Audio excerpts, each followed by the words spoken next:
Okay, robot controllers and feedback systems. So for Module 5, we're going to um, explore how do robot controllers actually work and how they are being, um, how in what ways they serve as a key to what we call feedback systems. Okay, how these things relate to automation and, of course, to optimizing our robotic systems. Okay, so those things, we'll try to answer those things through the next slides. All right. So first, let's define, because the entire part is all about control and data acquisition robots, we must understand, or we must recall, although it was already introduced in Module 1, this time we try to recall what control and data acquisition robot basically is.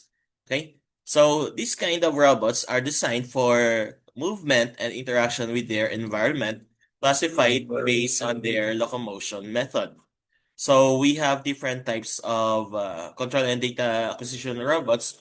Some of them are meant to be stationary, um, meaning they only have manipulation parts, while some of them are meant to be mobile. So meaning they should have locomotion mechanisms. Okay?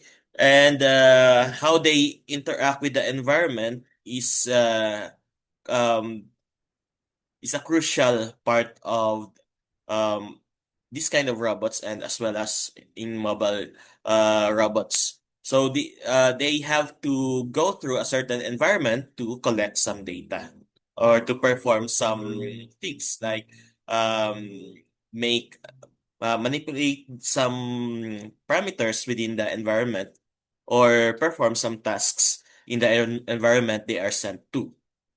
Okay? So these types of robots heavily rely on locomotion, navigation, and interaction with dynamic or static surroundings.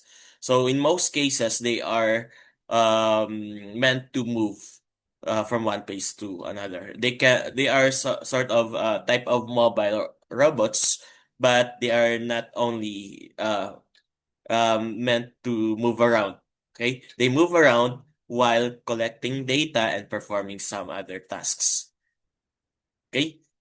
And of course, they use kinematic equations to map their actuator movements to overall motion. Right? So in a control and data acquisition robot, you will most likely see an inspection module, which can be thought of as the sense of sight of our or the main sense of sight of our robot. And we can further support that with an analog or digital camera, plus some sensors like laser scanners and probably some proximity sensors.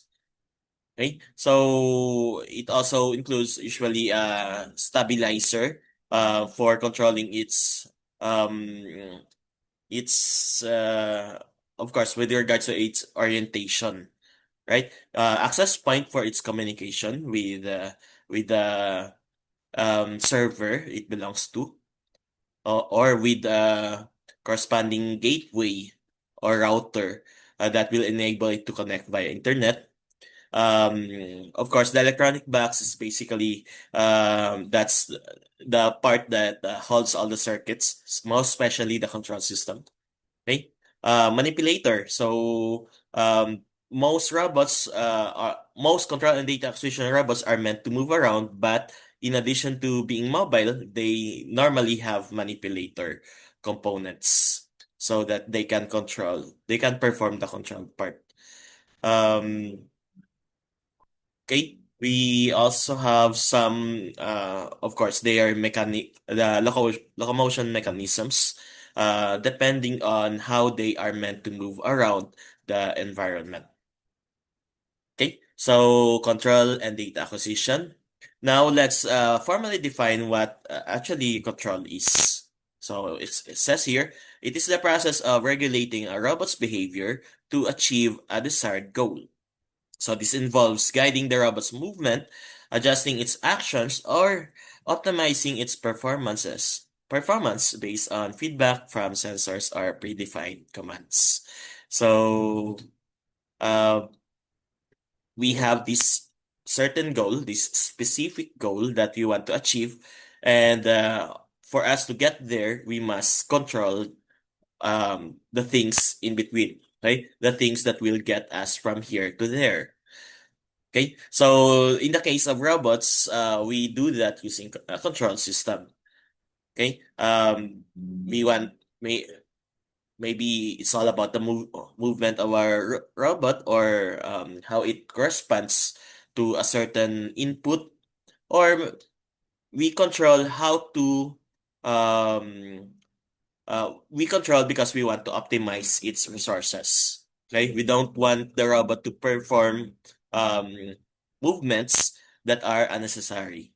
Okay, or movements that are quite um inefficient.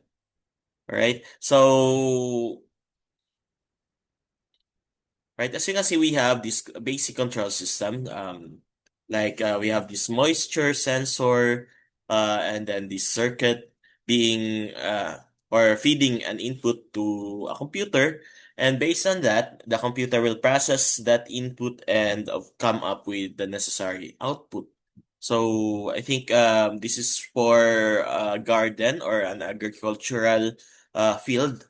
Whenever the moisture goes low enough, it will trigger the sprinkler system to increase the moisture of the soil, right? So that's an example of a control system.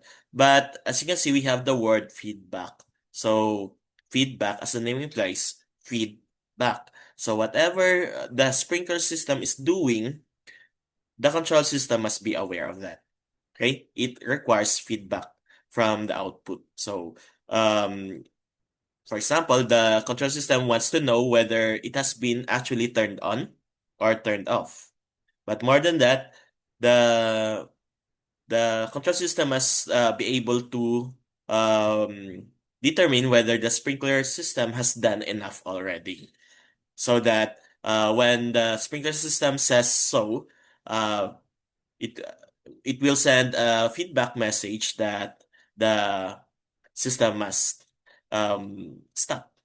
Okay, so of course that is possible through the sensor. So from here, the sensor measures the actual moisture in the ground and then feed it back to the computer. Okay, to the controller, the main controlling unit of our system. So that's the basic concept of feedback, and that has a lot of uses in our modern robotics and automation industries. So, like in the manufacturing systems, we have a lot of control systems being in place, and they are crucial and inevitable. Okay, when it comes to robotics. Okay, so control systems are studied by understanding the concept of the control theory. So this is the field of engineering and applied math that deals with the behavior of dynamical systems. So um, systems in the real world are quite unpredictable, or they are quite um, unstable. Okay, because of the different disturbances within the environment, within the some external factors like users and other systems. So we cannot always say that certain system will always behave this way, right? Exactly this way.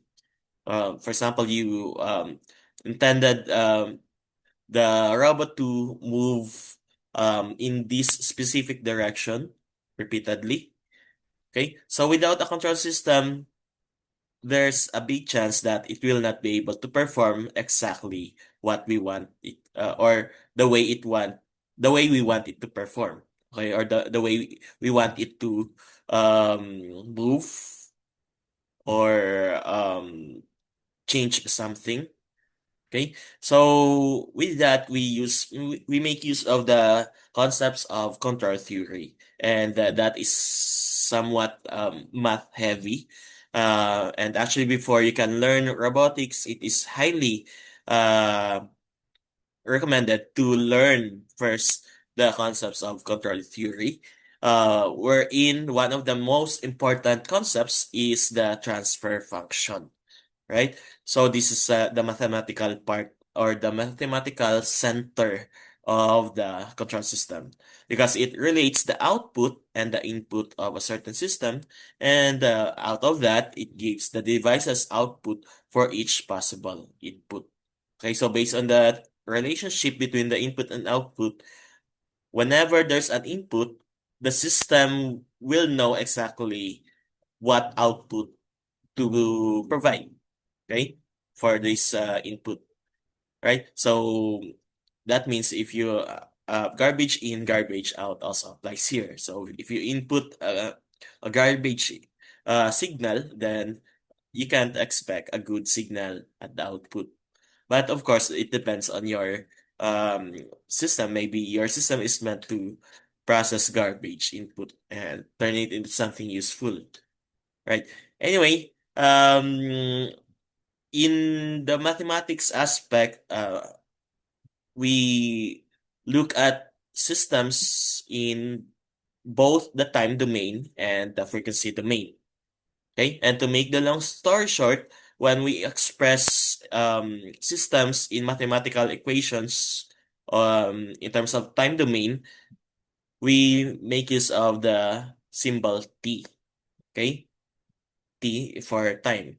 While for expressing systems in the frequency domain, we use the symbol s. Okay, or we express the functions in terms of s. S, that's a long story, but just remember S is for regarding the frequency domain. Okay, so here's a quick summary of the basic essence of transfer function in control systems. So if we do it in time domain, okay, if we take the um, for us to determine the function or the corresponding output of our input, okay, we basically convolve the input or we perform the process of convolution with the system's um, transfer function or impulse response in to be more exact. Um, H of t, that's the impulse response. So it's somewhat like the nature of your system.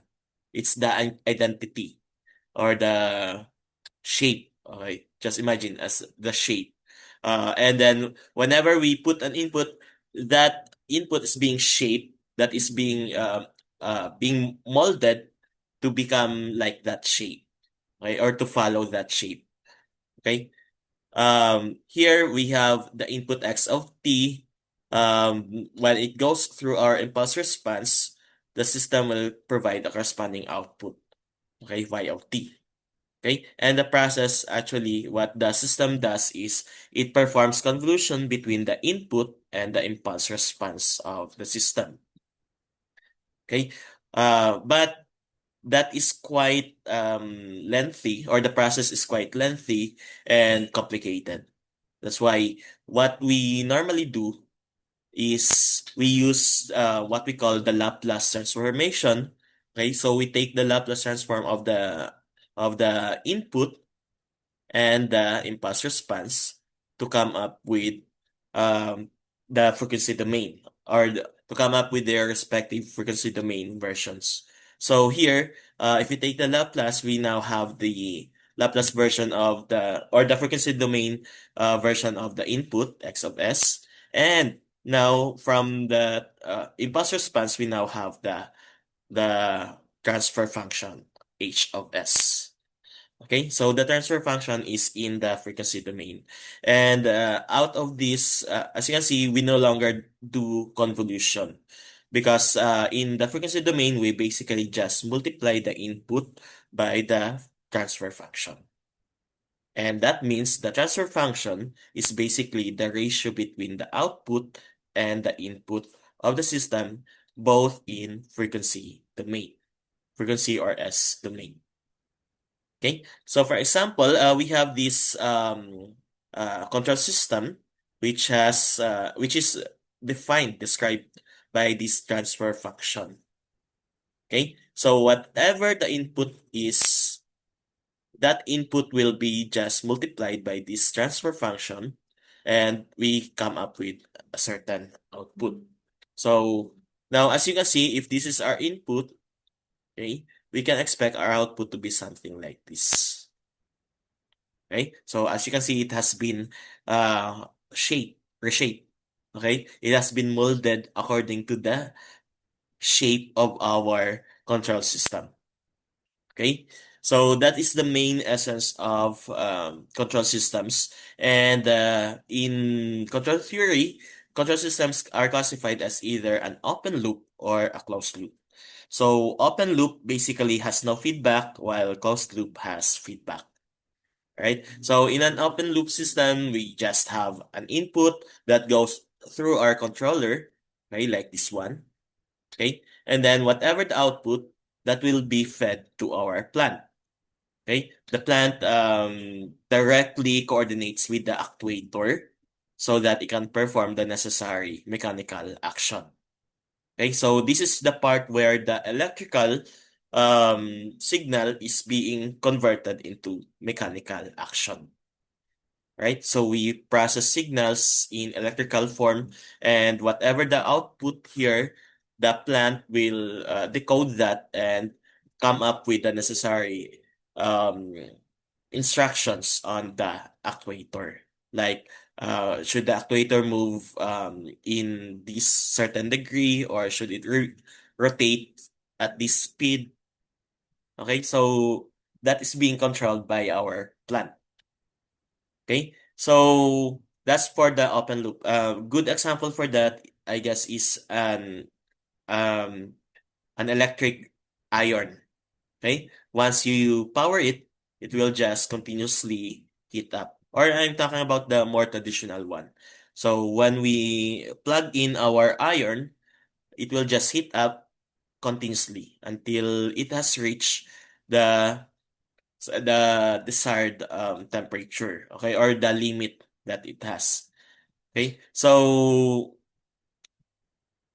that's it. We just provide an input. We just set our input is our chosen temperature or setting, and then it will perform the heating, and then that's it. All right. But if it's a closed loop, the more modern ones, they are just like air conditioners that always checks the actual temperature. So for example, you set it to level 2, okay? So level 2 could be something like uh maybe 50 degrees Celsius. So that's our input, 50 degrees Celsius. So the system will process that and then command the plant to perform that, right? So the plant normally either interacts with the actuator or has a built-in actuator already to interface with the mechanical or the system's mechanism part. Okay, so that's it. It will heat up, and then as it heats up, the feedback component will provide data or information to the input side. Okay, through a sensor, it will let the system know that currently this is the temperature. So for example, if our input is 50 and upon checking it is just 40, so it, basically the system will ignore it and just continue doing so because there's a difference. 50 minus 40, so there's still a difference. As long as there's a difference or an error signal, or the error signal is not zero, the controller will just ignore that any change. It will just continue heating up until, for example, um, okay, until we finally had the temperature reach 50 degrees Celsius. So the feedback system will report that to the input side. So right now it's 50 degrees also. So 50 minus 50 is 0. So this time there's no difference anymore. And when the controller senses that, okay, no error signal, then I must stop. Okay, so that's what makes our modern electric iron more efficient. And in the same way with how our air conditioners work. Okay, so they stop heating up or changing the temperature once the desired temperature has been reached. Okay, so I guess that's also the principle of rice cookers.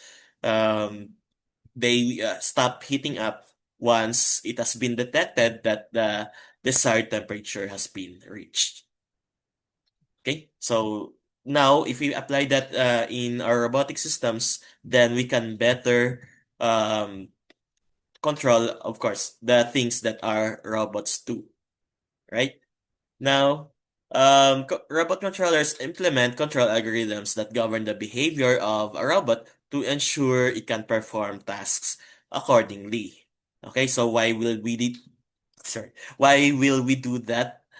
Uh, our goal is to it could be to ensure stability. So, ensuring that the robot operates without unpredictable or oscillatory behavior. Meaning, for example, if you want the robot to um, hit the temperature to whatever the robot is doing, if you want the temperature involved to be um, to be exactly 90 degrees. Okay, so 90 degrees.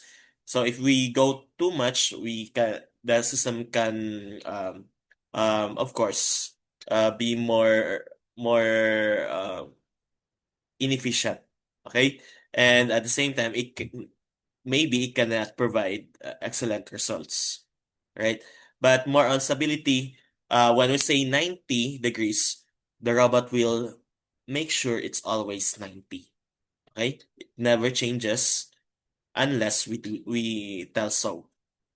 Okay, so that's stability. Whatever setting that we provide, it will be executed perfectly or exactly by our robot.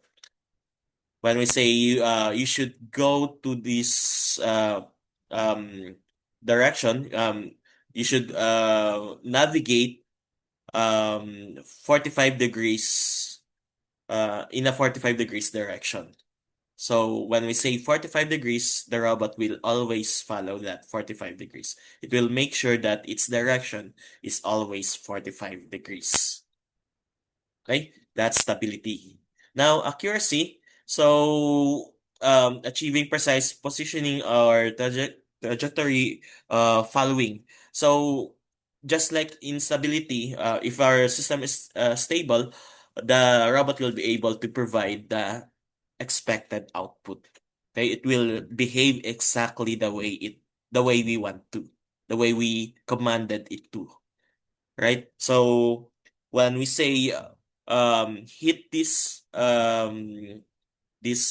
material to 90 degrees, the robot will achieve that by using a control system. It will hit the material exactly at 90 degrees. It will achieve that result exactly by with the help of our control system, right? Other things that might be the reason of using a control system, it could be something about robustness, responsiveness, or energy efficiency. Okay, so now these things matter depending on our control architecture. Okay, so we can have a controller that is reactive, which waits first for the data coming from the sensors. So, well, once it gets data from our sensor, it will provide a simple response to be followed by our actuators. So, sensor, response, actuator, right? That's reactive. But in hierarchical, we have several things being done for before we come up with a certain action. Okay. First, from the sensors, it will be processed by the perception model. Um, so it will uh, eventually, okay, I'll just uh, take the shortcut for this.